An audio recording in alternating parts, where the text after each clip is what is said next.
नमस्कार दोस्तों, स्वागत है आप सभी का आपका अपने चैनल वीके ऑनलाइन क्लास में। तो दोस्तों आज हम लोग देखने वाले हैं मैथ्स का दूसरा प्रैक्टिस सेट जो कि सी टेट के लिए बहुत ही उपयोगी है। साथ ही दोस्तों किसी भी स्टेट के टेट के लिए और शिक्षक भर्ती के लिए भी यह भी अत्यंत उपयोगी है। तो दोस्तों इसमें हम लोग देखेंगे 10 प्रश्न जिसको हम लोग सॉल्व करके देखेंगे और आपको अच्छे से समझाएंगे ताकि ऐसा प्रश्न आता है या फिर इस मेथड से प्रश्न आता है ताकि तो आपका जो है वो एग्ज़ाम में बन सके। तो देखते हैं दोस्तों, बिना देरी के वीडियो को स्टार्ट करते हैं और देखते चलते हैं प्रश्नों को। तो पहला प्रश्न दिया है दोस्तों, 5 क्रमागत संख्याओं का औसत 121 है तो बड़ी संख्या क्या होगी। ठीक है, तो इससे पहले हम लोग जो वीडियो देखते थे उसमें क्या था, औसत नहीं था। ठीक है, तो इसमें क्या दे दिया गया है, औसत दिया गया है। तो क्या है, तो 5 क्रमागत संख्याओं का औसत कितना है, 121 है। तो बड़ी संख्या क्या होगी ये हमसे पूछा गया है। तो क्या करेंगे दोस्तों, ऐसे भी प्रश्नों को सॉल्व करने के लिए सबसे पहले हमको 5 क्रमागत संख्या लेना है। ठीक है, तो औसत बराबर, सबसे पहले देखिए औसत बराबर क्या होता है, तो जो एवरेज है दोस्तों उसके बराबर में क्या होता है, जितने भी प्रेक्षण रहते हैं उनका यहाँ पर क्या होता है, योग होता है। ठीक है, सभी प्रेक्षणों का क्या होता है, योग, और उन प्रेक्षणों की संख्या को हम लोग नीचे में लिखते हैं। तो यहाँ पर तो देखो यहाँ 5 संख्या है दोस्तों, तो यहाँ पर कितना हो जाएगा, एन के जगह में हमको लिखना पड़ेगा 5, एवरेज के जगह में अर्थात औसत के जगह में हमको कितना लिखना पड़ेगा, 121 लिखना पड़ेगा। और जो योग दिया है दोस्तों उसमें क्या करना पड़ेगा, पाँचों संख्याओं को लिखना पड़ेगा। ठीक है, एक बार फिर बताते हैं, एवरेज की जगह हमको 121 दिया तो 121 लिखेंगे। योग अर्थात क्या हो जाएगा, जितने 5 संख्या है सबका योग, तो पाँचों संख्या को ऊपर में लिखना है। फिर नीचे में क्या है, समस्त पदों का जितने भी टर्म रहते हैं उसको हम लोग काउंट करके लिखते हैं। तो टोटल 5 टर्म है तो 5 को हम लोग यहाँ नीचे में लिखेंगे। तो इसको मैं इरेज कर रहा हूँ दोस्तों, उसके बाद लिख करके बताते हैं। तो कुछ इस प्रकार से हो जाएगा। देखो 5 क्रमागत संख्या है तो 5 क्रमागत संख्या ले लेते हैं। सबसे पहले ले लेते हैं x, ठीक है, या फिर आप लोग ए बी सी करके भी ले सकते हैं। तो मैं ले लेता हूँ ए, ले लेता हूँ पहली संख्या।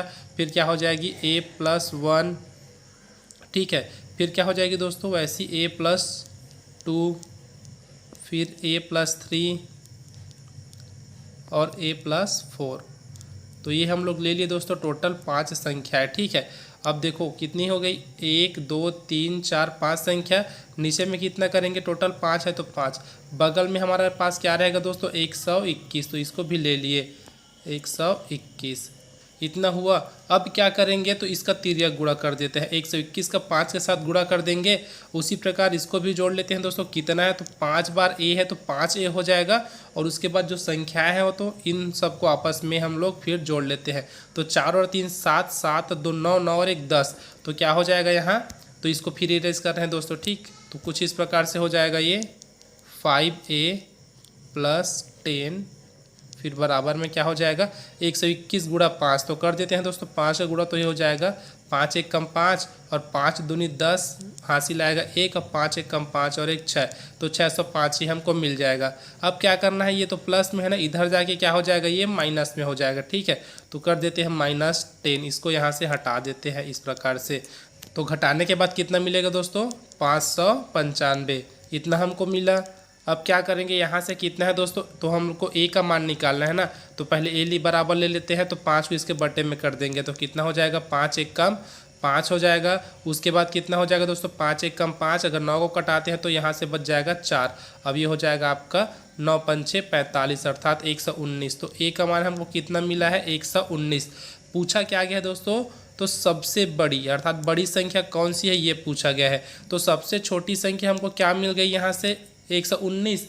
और हम लोग लेके क्या चले थे, सबसे पहले a लिए थे, फिर क्या था a+1, फिर a+2, उसके बाद लास्ट में हम लोग लिए थे a+4। ठीक है, तो सबसे बड़ी संख्या।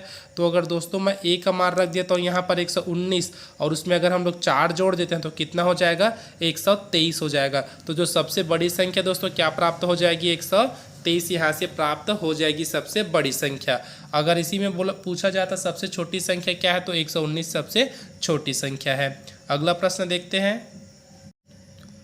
अगला प्रश्न है, 3 संख्याएं 3:2:5 के अनुपात में है, उनके वर्गों का योग 1862 है। इन संख्याओं में सबसे छोटी संख्या है, तो सबसे छोटी संख्या कौन सी है दोस्तों, ये हमको बताना है। क्या करेंगे दोस्तों, सबसे पहले इनका हम वर्ग निकाल लेते हैं। वर्ग निकालने से पहले इन सबको क्या मान लेते हैं, मान लेते हैं एक संख्या है 3x है। ठीक है दोस्तों, क्या है, पहली संख्या जो है 3x है, फिर अनुपात है, फिर 2x, फिर अनुपात, फिर क्या है 5x है। ये हम लोग ले लिए सभी संख्याओं को। अब उसके बाद क्या करेंगे, इनके वर्गों का योग निकालेंगे। तो वर्गों का योग कैसे करेंगे, तो ये हो जाएगा दोस्तों हमारे पास, बीच में हमको क्या करना है, प्लस कर देना है, तभी तो ये योग होगा। अब सबका क्या करेंगे, वर्ग कर देंगे। तो जितनी भी संख्या है सबका हमको वर्ग कर देना है। ये हो जाएगा वर्ग सबका। अब इनका जो वर्ग भी कर दिए, योग भी कर दिए। अब ये कितने के बराबर है, तो 1862 के बराबर है। ठीक है, लिख दिया 1862।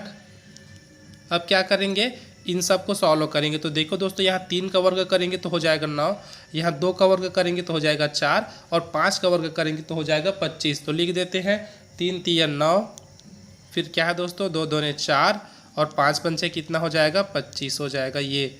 अब क्या करेंगे, जितने भी एक्स है सब में स्क्वायर है, तीनों में स्क्वायर है, तीनों को कॉमन निकाल दिए हम लोग। ये हो जाएगा आपका एक्स स्क्वायर, फिर ये हो जाएगा 1862।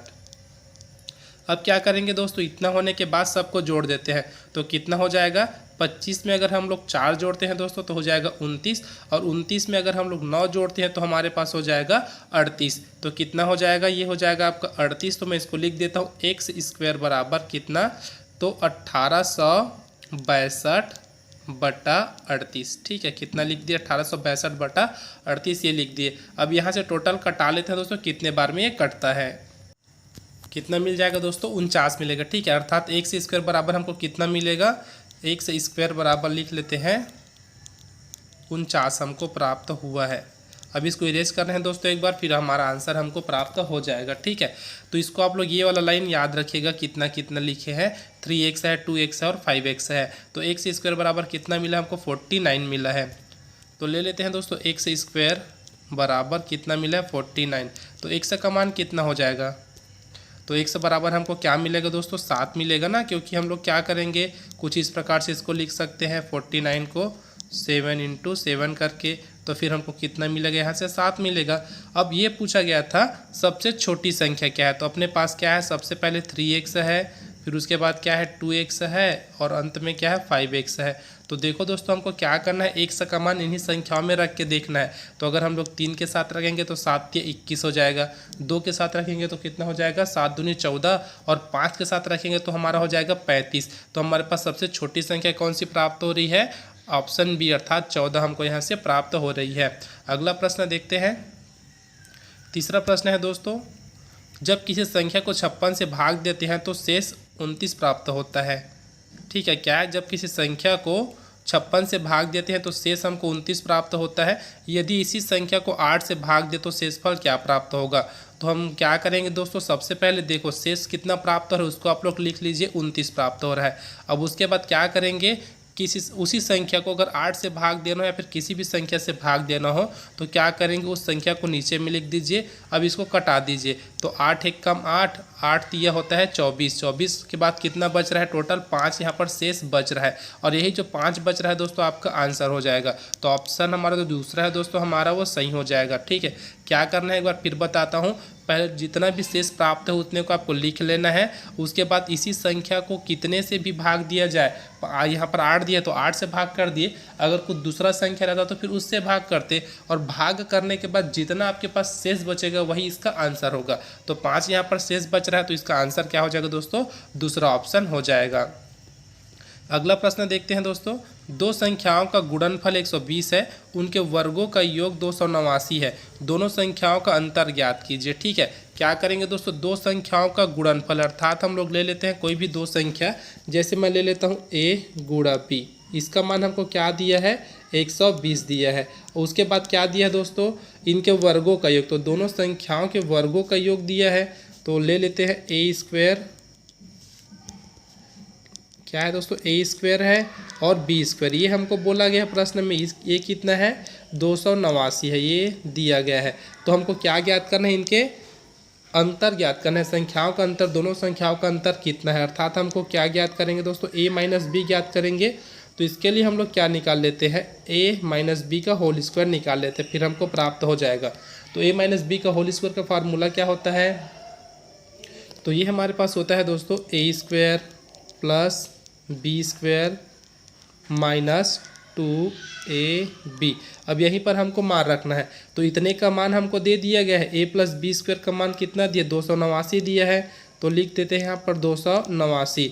माइनस कर देंगे कितने को, ए बी का मान कितना है, 120 है, लेकिन उसके पहले 2 है, तो दोनों का 2 का गुणा करेंगे तो कितना हो जाएगा, 120 में अगर 2 का गुणा करेंगे तो 240 हो जाएगा। ठीक है दोस्तों, तो ये हमारे पास हो जाएगा 240। अब दोनों का अंतर हमको कितना मिलेगा, तो यहाँ से हमको 49 मिलेगा घटाने के बाद। अब देखो इधर क्या है, a माइनस बी का स्क्वायर है, तो इस स्क्वायर को मैं यहाँ से हटा करके इधर स्क्वायर रूट लगा देता हूँ, तो कितना हो जाएगा, a माइनस बी का मान हमको कितना प्राप्त हो जाएगा दोस्तों, यहाँ से 7 प्राप्त हो जाएगा, क्योंकि 49 को हम लोग क्या लिख सकते हैं, 7 × 7 करके लिख सकते हैं। तो हमको क्या मिल जाएगा, a माइनस बी का जो मान है वो कितना हो जाएगा, 7 हमको मिल जाएगा, जो कि ऑप्शन दूसरा में दिया है। अगला प्रश्न देखते हैं दोस्तों।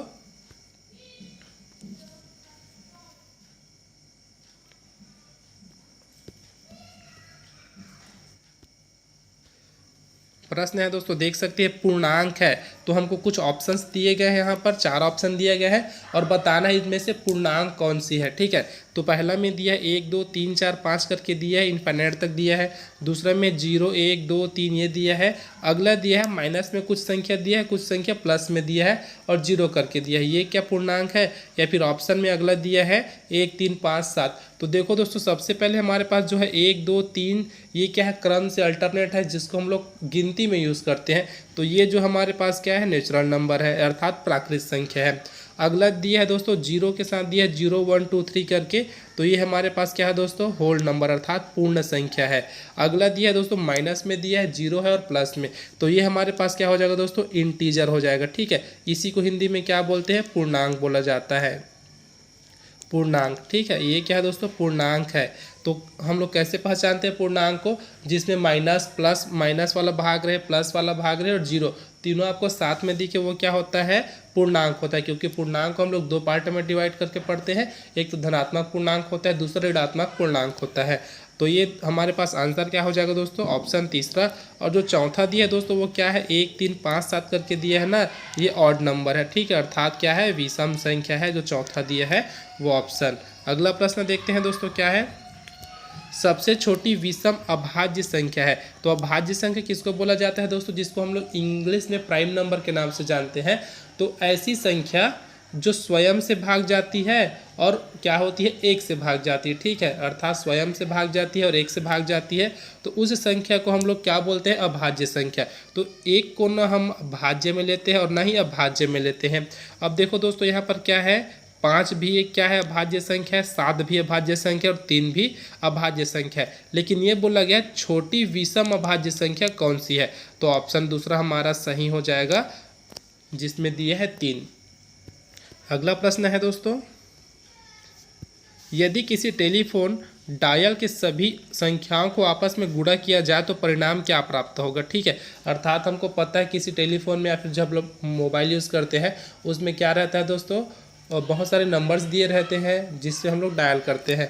तो उन्हीं सब संख्या को अगर हम लोग आपस में गुणा करते हैं तो इनमें से कौन सा संख्या प्राप्त होगा, ये हमको बताना है।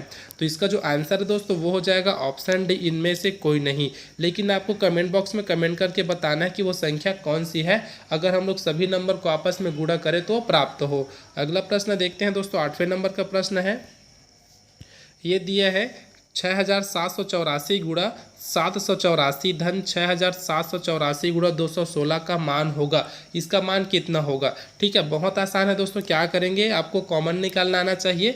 तो ये एक टर्म दिया है, दूसरा टर्म ये है, अर्थात एक पद इतना है, दूसरा पद ये है। तो क्या करेंगे, दोनों पद में हमको एक चीज़ कॉमन दिख रहा है दोस्तों, क्या कॉमन दिख रहा है, 6 7 8 4 दोनों क्या है, कॉमन है। तो इसको कॉमन निकाल देते हैं। तो हमारे पास बचा कितना पहले में, तो 784 बचा, उसके बाद बीच में प्लस है। ठीक है, यहाँ पर प्लस है, उसके बाद दूसरे पद में कितना बचा है, तो 216 बचा है। बस दोस्तों यही तो हमको करना था। इन दोनों को अगर हम लोग जोड़ेंगे तो हमको कितना मिल जाएगा, 1000 मिलेगा।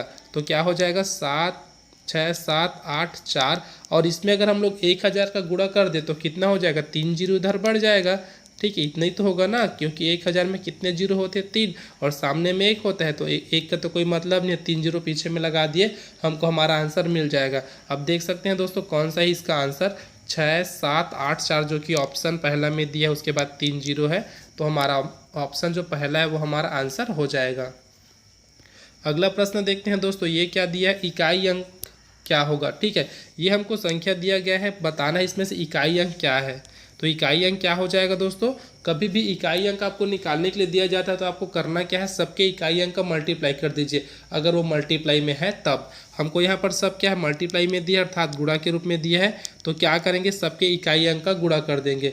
तो सबका इकाई अंक कितना है, पहला में 4 है, 4 गुणा, दूसरा में 2 है, तीसरा में भी 2 है और चौथा में 3 है, इतना का गुणा कर देंगे।